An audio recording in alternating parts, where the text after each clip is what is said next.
Olá, meu querido estudante, minha querida estudante do primeiro ano do ensino médio, é um prazer estar aqui com vocês. Hoje eu vou trabalhar com vocês as características das transformações das substâncias, né? Basicamente, hoje a gente vai ver os tipos de reação. Deixa eu te mostrar rapidinho, deixa eu só chamar a tua atenção para tu lembrar de se inscrever no canal da EducaPE e curtir a página do Facebook, tá?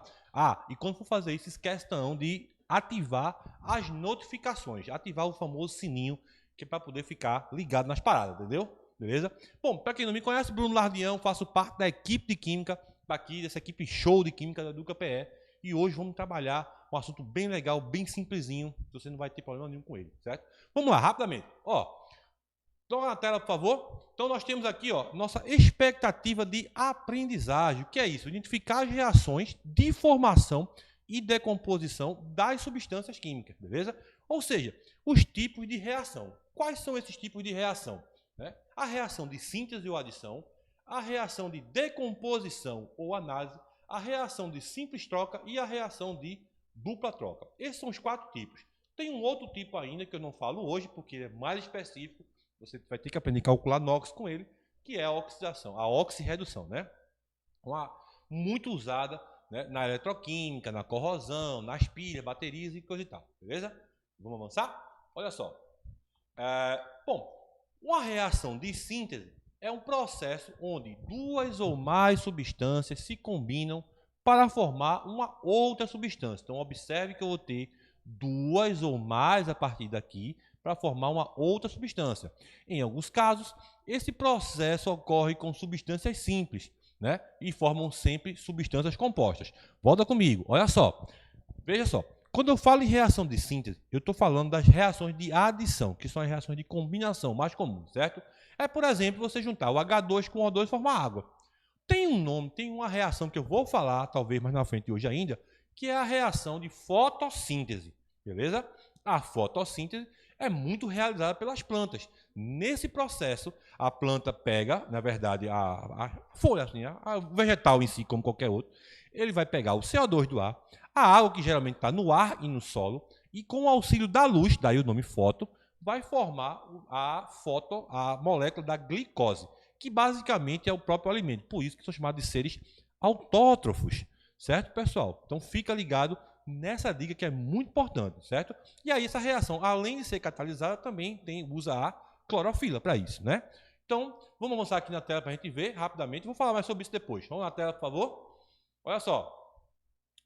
Bom, você se lembra que... Aninha, por favor, na tela. Obrigado. Então, o que são substâncias simples e compostas? Substâncias simples são as formadas por um único tipo de elemento. Então, nós temos aqui, na tela você vai poder ver, nós temos aqui o H2, o Cl2, o O2, o O3, que é o ozônio, o fósforo vermelho, o nitrogênio, carbono grafite, carbono diamante. Beleza, pessoal? Os metais, o cobre, o ouro, a prata, o chumbo. Beleza, pessoal? Aí, ó, vamos avançar aqui. E as substâncias compostas? As compostas, aí teremos mais de um tipo de elemento. Ó, observa bem. Quando na primeira é tudo um elemento só, H2, Cl2, O2, O3, nas compostas eu vou ter, ó, H2O, HCl, NO2, P2O5, PbSO4, CuSO4, tá vendo, pessoal? Então, tem uma diferença, né? São substâncias formadas por mais de um elemento. Bem, na reação de síntese, né, a gente vai ter, por exemplo, aí a reação entre o magnésio metálico e o oxigênio, que vai produzir aí uma luz brilhante, certo? E o MgO vai ser o produto da reação. Então, observa essa imagem aí. Vê só. Olha a reação do magnésio metálico com o gás oxigênio, que é o do ar mesmo, né? E aí, a evidência da reação é essa luz brilhante, que se você olhar muito para ela, você até pode prejudicar a sua visão, né? Não vai ficar cego também, né? Mas vai prejudicar a visão. Bom, visto isso, vamos falar um pouquinho de outro exemplo de reação, que é a reação da cal hidratada, a água produzindo um sólido, né, e dispersando na verdade, o cal seria aquela tinta que a gente usa para pintar a parede em algumas situações, né? E aí, olha essa imagem aí, olha só, né? O cal, ó, aqui o cal é o óxido de cálcio, né? Nós temos aqui nossos guerreiros, né? Fazendo o que eles sabem fazer melhor. H2O formando hidróxido de cálcio, que seria esse composto aqui, né? O hidróxido de cálcio, basicamente, ele é como é que se diz? O produto da reação que sobra, aquela lama que sobra embaixo do balde, né, pessoal? Então, vamos ver outra aqui. Outra reação de síntese muito importante para a gente, para a indústria, é a reação da amônia, certo, pessoal? Então, na reação da amônia, nós temos a combinação entre o gás nitrogênio e o gás hidrogênio, certo? Formando o NH3. Isso aqui me dá a possibilidade de fabricar explosivos, eu posso fabricar aqui fertilizantes e entre muitas coisas, né? O hidróxido de amônio usado na tintura de cabelo, né? Então, vamos lá. Na reação de decomposição, a gente vai também considerar que também é chamada de análise. A reação de decomposição é também chamada de análise. Ela é um processo que, vamos dizer assim, que ele é inversa à síntese, tá? Uma substância, através da ação energética, vai se converter em duas ou mais substâncias que podem ser simples ou compostas, certo, pessoal? Então, temos aqui uma fonte de calcário. Calcário usado na produção do cal. Aquele que eu falei lá atrás, lembra, pessoal? Aquele lá que o pessoal, né, estava pintando lá o meio-fio, a guia. Volta lá no vídeo depois para ver, né? Então, o cal, logicamente, o cal não serve só para isso. Volta comigo, por favor, pessoal. Joga na tela, por favor. Me joga aqui, por favor. Então, veja só. O calcário não tem a função só de pintura, não, tá, pessoal? O calcário, né, o cal hidratado, que é na verdade, o calcário é a matéria-prima. O cal hidratado, ou a cal hidratada, como preferir chamar, ela é muito utilizada também em construção civil, ou seja, quando um pedreiro da sua casa for rebocar uma parede, ele bota uma quantidade de cal para esse reboco dar liga, para esse reboco ficar melhor na hora de subir a pintura. Quando ele vai preparar uma argamassa, né, só com cimento e cal, ele usa também o cal para poder melhorar a adesão do tijolo, né, a aderência, na verdade, entre os tijolos, entre os blocos que vão ser usados na alvenaria. Tá? A gente também pode usar cal para marcar aquele campinho na pelada, no futebolzinho de várzea, né? Vai marcar o campinho lá, joga cal por cima. A gente usa cal na agricultura, porque existe o cal, que ele é calcítico e dolomítico. Para você entender melhor, é basicamente a diferença com pouco e com muito magnésio. Se eu tenho um cal com mais magnésio, eu estou fornecendo alguns nutrientes a mais para minhas plantas que vão crescer daquilo ali, certo, pessoal? Vamos agora voltar na tela e continuar o que a gente estava falando, né? Olha só. Então, aqui está a reação de decomposição, certo? Da cal hidratada, perdão, do calcário, ó. CaCO3, cadê o ponteirinho aqui, ó? CaCO3, CaO e CO2, certo? Então, observa aí, né? Só que aqui eu não falei, tem alguma coisa, cadê a caneta? Tem alguma coisa aqui em cima, ó, que eu risquei aqui em cima, ó, que eu vou falar agora o que é. Será que essa reação ela é uma reação espontânea? Será que ela acontece assim do nada, né? Então, pessoal, deixa esse comentário aí no Conecta aí, tá certo? Não esquece de perguntar, deixa as tuas dúvidas no Conecta aí, beleza? Olha só. Então, vamos lá. Olha outro tipo de reação de decomposição aí. Quem usa lente fotocromática conhece esse tipo de reação, né? Aqui, ó, o escurecimento de lentes fotocromáticas é um processo que utiliza a fotólise para decompor as moléculas que contêm prata e aí ela escurece a lente, certo? Então nós temos aqui, ó, a reação da lente recebendo uma luz azul, não importa qual seja a luz, mas recebeu a luz, certo? E essa luz azul aqui fez com que a lente escurecesse. Isso se dá porque o elemento prata aqui envolvido, ele recebe a luz e se transforma em prata sólida. E aí esses microcristais de prata vão escurecer a lente. Isso é um outro processo de decomposição que usa a luz. Bom, por último, temos aí o processo de decomposição da água que utiliza a corrente elétrica. Eu não coloquei aqui, porque ali já tinha, né? Mas aqui ainda vou ter a presença da corrente elétrica, perdão, né? Aqui era o raiozinho que eu não sei desenhar, vai ser a letrinha I, I de corrente elétrica, certo? Decompondo a molécula em hidrogênio e oxigênio. Só que, quando a gente vai falar de reação de decomposição, olha outra legal aí, ó. Essa aí salva a vida, né, gente? É a reação de decomposição que fornece o gás nitrogênio para poder inflar os airbags. Então aí, ó, outra reação é a decomposição do nitratos de guanidina e amônio, vai inflar o airbag em 30 milésimos de segundo. Mais do que isso, você morre. Se bater num carro, né, você vai sofrer um impacto e aí você pode perder sua vida ou sofrer uma fratura muito grave, entendeu? Então, essa também é uma reação de decomposição que é acelerada, certo, pessoal? Bom, o que seriam esses termos que eu usei, né? Então eu usei ali 3 termos de decomposição, só que a reação de decomposição, joga comigo na tela, por favor, joga para mim. Então, olha só, a reação de decomposição, ela ocorre de 3 maneiras. Eu utilizo 3 agentes para facilitar essa reação.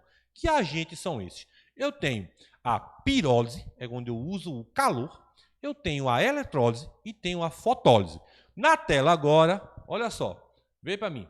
A pirólise acontece quando eu utilizo o calor como forma de decomposição. E o símbolo, gente, é esse triângulo aqui, tá certo? Observe que nessa reação eu tenho um sólido formando outro sólido e liberando um gás, certo? Então, o carbonato de cálcio decompõe-se termicamente em CaO, formando CO2. Bom, a outra é a fotólise, que a gente acabou de ver na lente. Então, ó, observa que o símbolo aqui, eu estou usando essa letrinha grega, olha só, para poder me ajudar, certo? Toda vez que essa letrinha aqui aparecer, você sabe que é uma reação utilizando a luz como meio reacional, certo? Como meio catalisante, para acelerar essa reação, para promover essa reação. E, por fim, a eletrólise, que eu acabei de falar, né? Agora há pouco, olha só o GIF na tela. A eletrólise, na verdade, aí vai aparecer ou esse raiozinho, que eu nunca acerto desenhar esse raio, gente. Não sei se é porque eu não sei desenhar, mas normalmente quando eu quero representar, eu uso a letrinha I. Esse I aqui, para quem estuda física no 3º ano, simboliza corrente, tá certo? Corrente elétrica, tá? É o que eu chamo lá na minha casa de amperagem. Amperagem, tá certo? Mas, na verdade, representa a passagem da corrente elétrica. Então, a água, quando ela está em um meio, vamos dizer assim, alcalino o suficiente, salino o suficiente, e você consegue decompor ela no H2 e no O2. Detalhe, pessoal, essa reação não está balanceada, tá? Ela é só demonstrativa. Bom, temos agora as reações de simples troca. Veja só, reação de simples troca acontece quando um elemento mais reativo, ele tem a capacidade de deslocar outro, beleza? Então, um elemento que tem maior reatividade desloca outro elemento, certo? Então, nós vamos chamar de simples troca. Por quê? Porque é uma substância simples atuando em cima de uma composta. E aí, o produto dessa reação que vai ser formado no final é uma outra composta e aquele elementozinho que eu desloquei vai formar uma nova substância simples. Mas bora ver isso na tela para a gente ver como é que fica melhor. Vamos lá. Olha só. Então, aqui eu tenho o esquema da substância, não existe, certo? É AB formando C.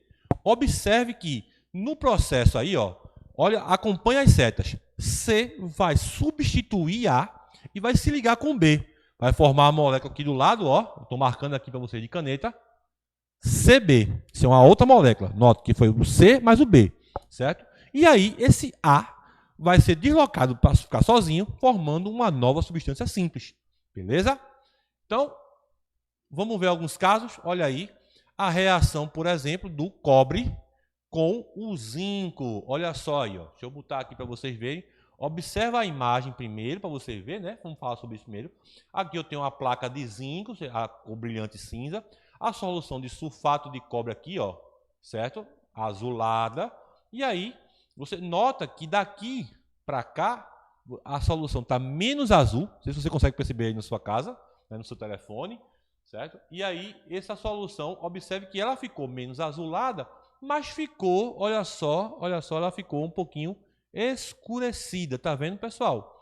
Então, essa corzinha escurecida aqui já é o depósito de cobre sobre ela. Mas, Bruno, e o sulfato de zinco? Bom, gente, o sulfato de zinco, ele é incolor, beleza? Ele é incolor. Já aprendi a escrever, viu, pessoal? Olha só. E aí, o que vai acontecer? À medida que o cobre vai saindo daqui e agarrando aqui na plaquinha, certo?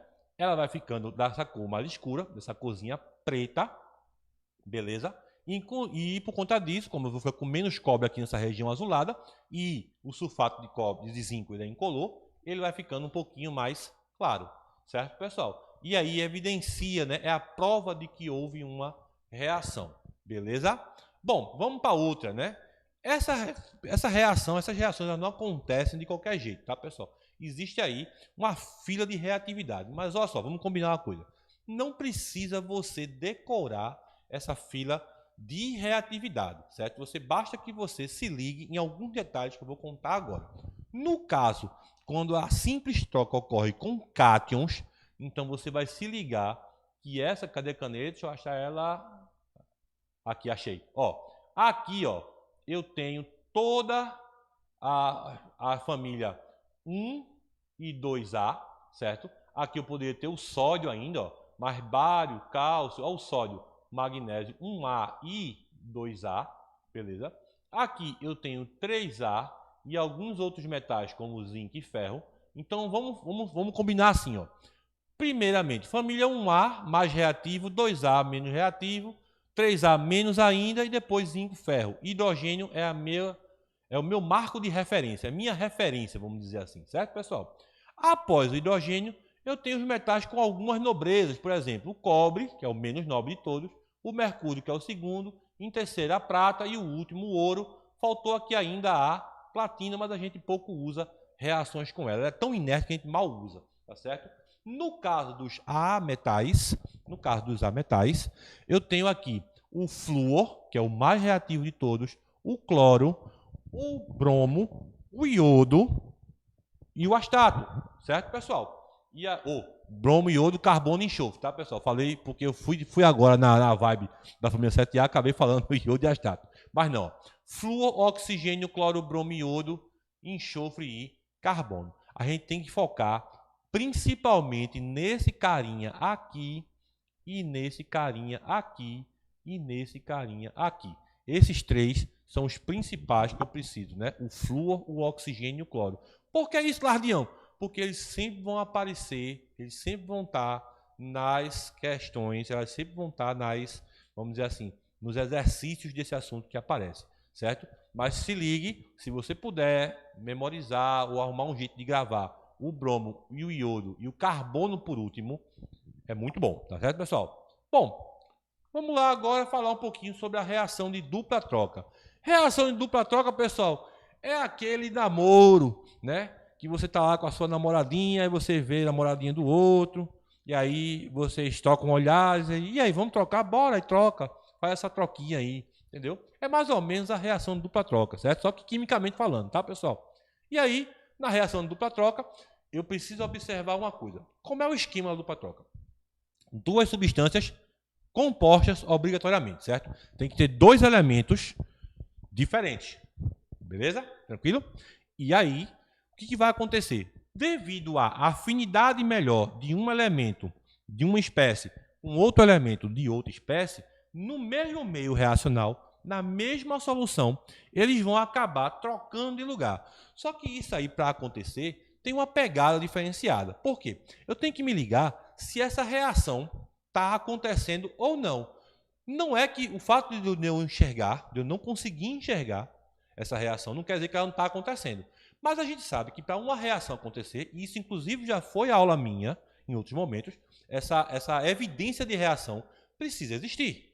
Certo, pessoal? E aí, como é que a gente consegue ver essa evidência de reação? Certo? Vou falar agora para vocês. Joga na tela, por favor. Vamos na tela. Pronto. Então, o esquema da reação está aí. Ó. Observe que eu coloquei duas reações diferentes. A, B, X, Y. Y está de rosinha, que é para a gente não confundir ele. Olha só o esquema da reação. Vou trocar a posição de A com X, tá certo? Seta verde claro, seta verde escura, beleza?